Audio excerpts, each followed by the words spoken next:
ശരത്ത് പണം മോഷ്ടിച്ചത് രേവതിയുടെ അറിവോടെ തന്നെയാണെന്നും ഇത് വെച്ച് ഞാനൊരു കളി കളിക്കുമെന്നും ശ്രുതി പറയുന്നത് കേട്ട് ശ്രുതിക്ക് സന്തോഷമാകുന്നു.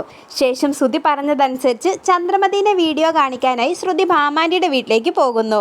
പിന്നീട് ഭാമാൻ്റിയുടെ വീട്ടിലെത്തുന്ന ശ്രുതി ശരത്ത് ചന്ദ്രമതിയുടെ പണം മോഷ്ടിക്കുന്ന വീഡിയോ ചന്ദ്രമതിനെയും ഭാമാൻ്റിനെയും കാണിക്കുകയും ശരത്താണ് പണം മോഷ്ടിച്ചതെന്ന് അറിഞ്ഞ് ഇരുവരും ഞെട്ടിപ്പോവുകയും ചെയ്യുന്നു.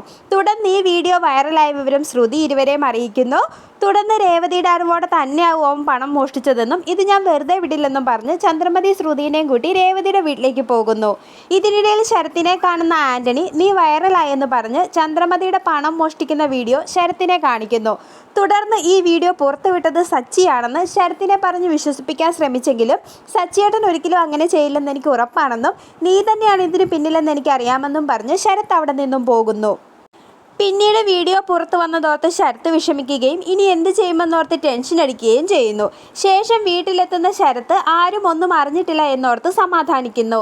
ഇതിനിടയിൽ ശ്രുതിനെയും കൂട്ടി രേവതിയുടെ വീട്ടിലെത്തുന്ന ചന്ദ്രമതി ശരത്തിനോട് ദേഷ്യപ്പെടുകയും ശരത്തിനെ തല്ലുകയും ചെയ്യുന്നു. തുടർന്ന് കാര്യമറിയാതെ രേവതി ലക്ഷ്മിയമ്മയും ചന്ദ്രമതിയോട് ദേഷ്യപ്പെടുന്നു. തുടർന്ന് ശരത്ത് ചന്ദ്രമതിയുടെ പണം മോഷ്ടിക്കുന്ന വീഡിയോ ചന്ദ്രമതി എല്ലാവരെയും കാണിക്കുന്നു. ശേഷം ലക്ഷ്മിയമ്മയും രേവതിയും എല്ലാം ശരത്തിനെ തല്ലുകയും ദേഷ്യപ്പെടുകയും ചെയ്യുന്നു.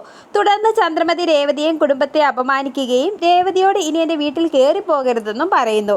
ഇത് കേട്ട് സന്തോഷിക്കുന്ന ശ്രുതിയെ കാണിച്ച് എപ്പിസോഡ് അവസാനിക്കുന്നു.